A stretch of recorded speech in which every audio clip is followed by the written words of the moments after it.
Excellent. Okay. So Julia, now just tell me a little bit more about yourself. You said that you're a student here. Are you a student at the UW right now? You're a current student in your major and stuff?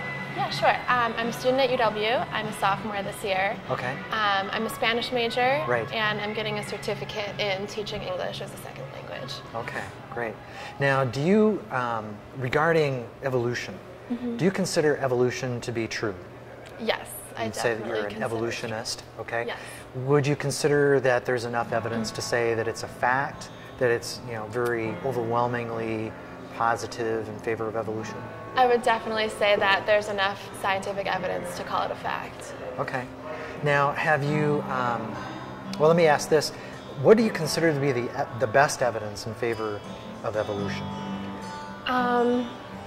Like I said, it's not something that I've studied, so I don't know if I can really speak for this, but I know that scientists have been able to trace back and like watch the transition of man. Like there's been like physical evidence and corpses and whatnot that the physical aspect of the human body has changed over time. Okay. And that's what I see as evolution. It's just changes in time. So I think about like, well, they'll have the pictures of the monkeys going up to humans and that sort of thing. So I'm kind of mystified in some ways at how many people and how many people believe in evolution, and yet it seems to me that the evidence is really not all that clear. What can you do to convince me that evolution is true? Yeah, like I said, I'm not really sure that I'm in a position to, like, I don't know enough about the topic to be in a position to try to convince someone or change someone's views. I would say that because I do believe in evolution doesn't necessarily say that I don't believe that it was a purposeful evolution, or that if you do believe in a God, I wouldn't necessarily say that because I believe in evolution means that God has nothing to do with it. Okay. So I don't think it has to be cut and dry. Like it has to be one way or the other. Right. Like those of faith like can't believe that the human body has changed, or I don't necessarily think it's cut and dry like that. But I don't know what other evidence I could. Well, as we talk, maybe some will come up and stuff. And so, now in terms of intelligent design, have you heard of that concept, intelligent design? Possibly. Would you mind just refreshing? Well, that's what I was going to ask you. If you could kind of define, you know, what it means, if you know what it means, but it sounds like you really don't.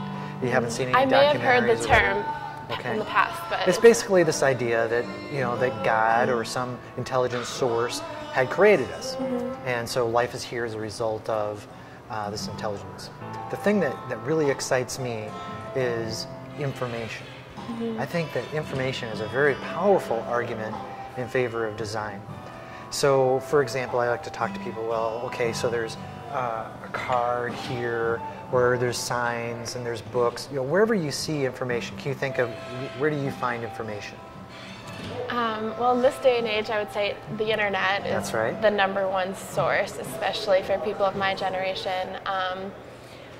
Besides the internet, books, for me being a student, like definitely professors are a great resource for information. So if you were to go out to Lake Mendota and go out on the beach and you see a great big heart with the words "I love you" written in it. Now, do you ever think that that heart with the words "I love you" came as a result of the waves, or from wind, or from the sun, or some other form of erosion? No, I wouldn't think that. You wouldn't say that? No. And yet waves have that capability of creating ripples and things, but not that particular design, right? And not those words. But in comparison to DNA, that would be very simple. Do you ever think about what is DNA? What is DNA? I only think of it in terms of what my basic science classes have taught on the matter, but it's what's passed on from generation to generation. Okay, yes, that's true. And it makes up your appearance. It makes up who you are. So. Right. It provides the instructions in the cell for building up proteins and then using those proteins to produce organelles and things of that nature. So it's information. It's a 4-letter code. So like in our English alphabet, you know, we have 26 letters of the alphabet, right? Mm-hmm. In DNA, you have 4 letters. But that's what it is. It's information. It's DNA.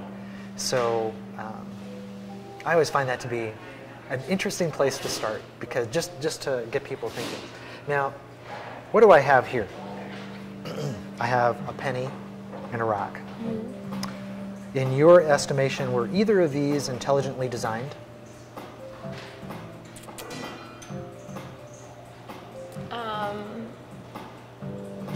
I would say both. Okay. Now this is not a trick question. Okay. So let's talk about the penny. Okay. So the penny was intelligently designed. How can we know?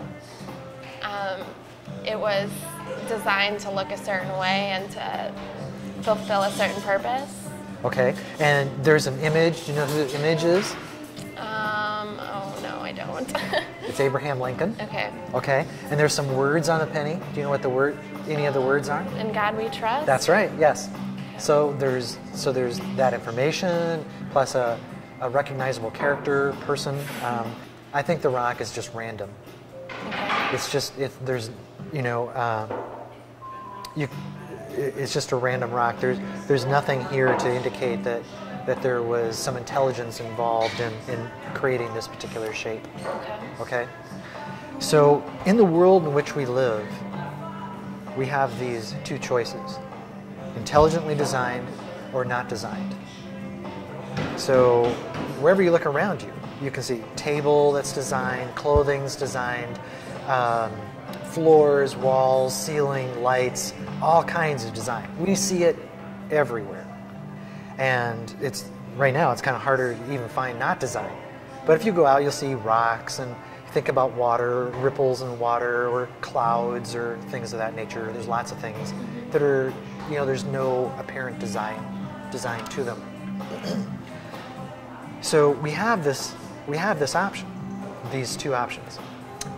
I cannot think of another option. Can you? Mm-mm. But when it comes to science in the university setting, there's only one option for living things. Do you know what that one option is? Intelligent design, or? Not design. Okay.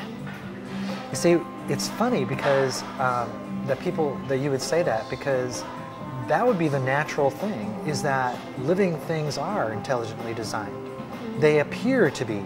There's all kinds of evidence that living things are intelligently designed, such as the DNA. Mm-hmm. So you can kind of see where I'm going with this, in that DNA is really a very powerful, I think, a very, very powerful source of evidence in favor of design.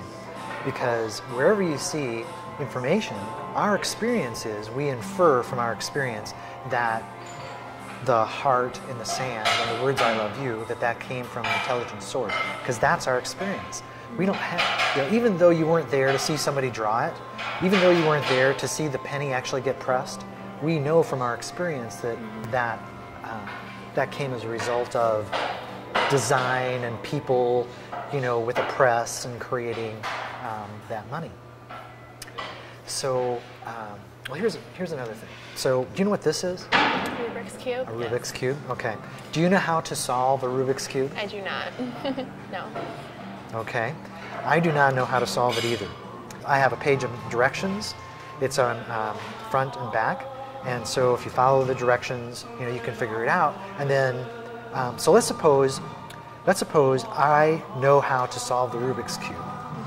And I do it in, say, about 5 minutes, or even 3 minutes.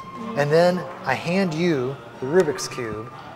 I twist it all up, I get it all messed up again, and I hand it to you and I say, now you do it. Could you do it? I wouldn't be able to, no. Why is that? I'm the type of person that would need to see the step-by-step directions and be able to follow them. Yes, that's exactly right. And so you would need to have somebody show you step by step, or where you have the directions and you work it through. For me to just do it really quick, there are so many different moves and so many different possibilities from a starting point that, I mean, you would have a different starting point than what I started with. Right. And so I think the Rubik's Cube is a really good example of what a lot of people think about in terms of evolution. They think that you get these macromolecules that kind of bounce together, and they come together and create something new, something that didn't happen before. And that, they think, is evolution. And I say it is not. Because evolution has to occur in the DNA. It has to occur. If evolution happens, and let me say this first of all, I very much agree with adaptation, that things do change, that species change, bacteria changes, humans change. There is change.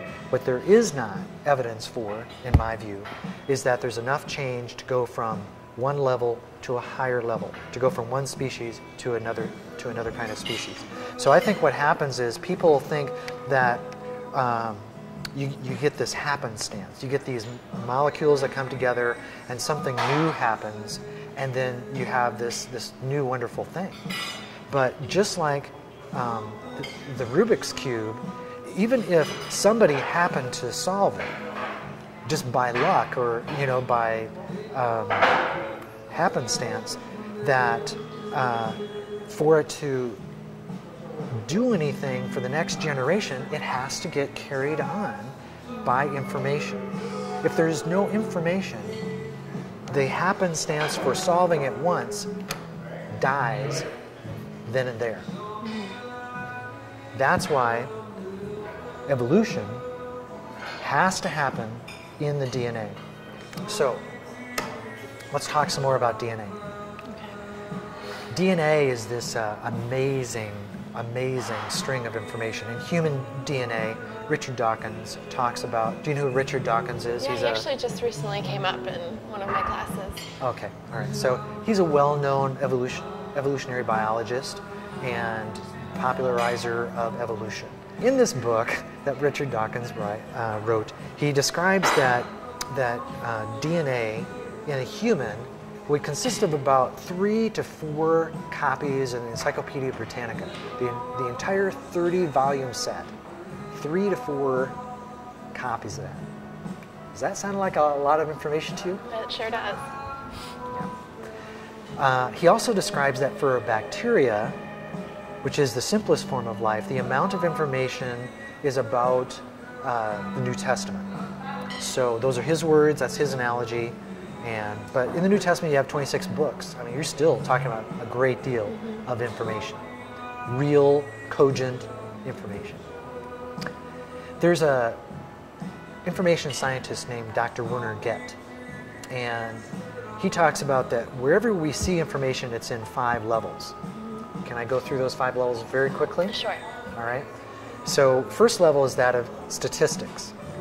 So let's suppose you have a bumper sticker, and the bumper sticker has 16 characters and 3 words, and there's a certain font and a size and colors to the letters. It's just statistical information. The second level is that of syntax. And so syntax is all about rules. And so you get those letters, and they're not just arranged randomly. They're arranged in specific arrangements to provide for words, okay? And so if you have more information, like sentences and paragraphs, well, again, they're arranged according to rules to create these sentences and paragraphs. And these letters are not arranged randomly, but they're arranged to provide for meaning. And you know how some words can have multiple meanings, like the word love. You know, I love ice cream, I love my wife, I love this or that. But also semantics is about meaning that comes out of the paragraph, comes out of the writing of the message. There's, it's not just random letters, it's not just random words, but a specific message is being presented there. The fourth level is application. And so several years ago, we have a daughter, and we bought a bicycle, but I had to assemble it. So I have these long instructions for assembling the bicycle. Well, I discovered that I could very easily read and understand the words but it was a completely different level to actually assemble the bicycle. It was more complex, especially when it got to the handbrakes. I had to take it into the bicycle shop. And then the fifth level is purpose. So you have these people that write these directions to help parents put together the bicycles. But what I find to be so fascinating is that all 5 of these levels are very clearly seen in DNA. Is that DNA is this long list of assembly instructions for taking these amino acids. You know, there's 20 amino acids, similar to the 26 letters of the English alphabet, and they need to be arranged according to the RNA. So the RNA peels off from the DNA, goes over to the ribosome. The ribosome assembles these amino acids in a very specific order. They are typically hundreds of amino acids long, and they have to be in the exact order, just like an email address or a telephone number, all has to be in exact order. And then at the end of that process, it gets folded into in a very complex way into a specific form, shape, which makes it a protein. And that then gets used inside the cell in an organelle or in the messaging system or some other way.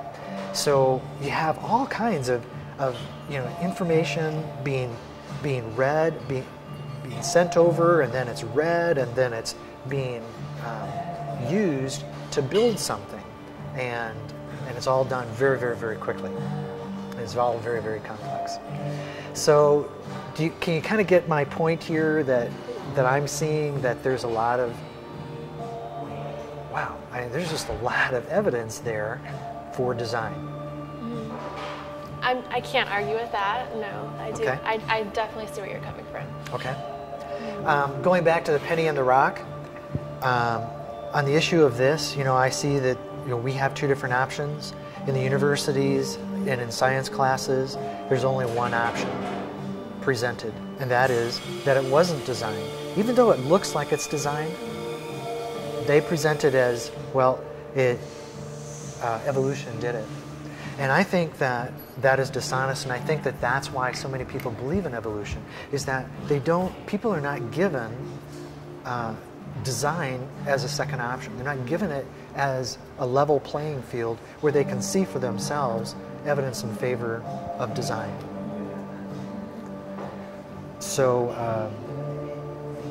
I don't know, do you have any thoughts for me at this point? What are you thinking about? What is crossing your mind? You're thinking, okay, this guy, he's telling me this stuff, and I don't know what to do from here. Well, I was actually what had crossed my mind is why this is important to you, just out of curiosity. To me, this is really a very important topic because,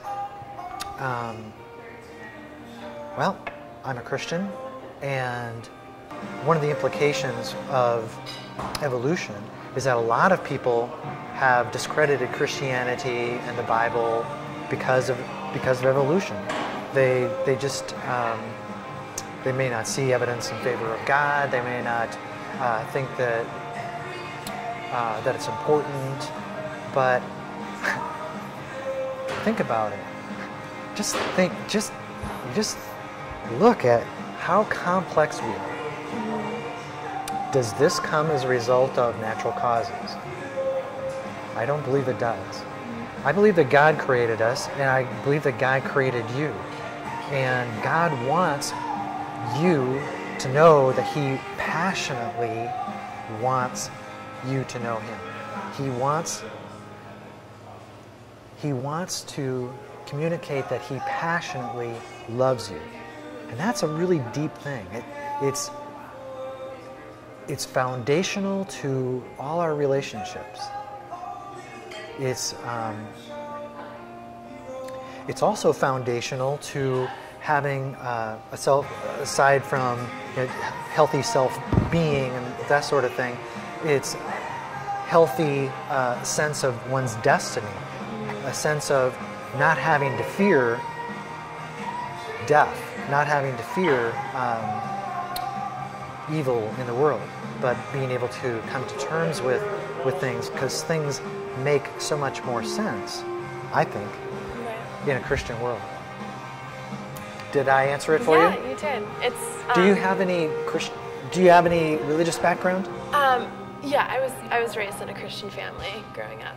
Like what type of church did you go to? Non-denominational. Okay. Wasn't a specific branch. All right. Do you consider yourself to be one who still believes in God, or where are you at? I don't. I'm at a point in my life where I don't follow organized religion. Okay. So I don't self-identify with any religion, but I do have my own like spiritual beliefs and interpretations of things. Okay. Did you find this discussion interesting? Did you find this to be helpful at all? Yeah, I always appreciate conversation about things that are important, and I do think that this is an important conversation to have, and it's an important topic, and it's also really refreshing to see someone as passionate as you are about it and willing to do something about it. So yes, I did find it helpful. So excellent. Can I shake your hand? Thank you very much. I'd like to give you a couple of things. I have the card and a book. And, Sure. And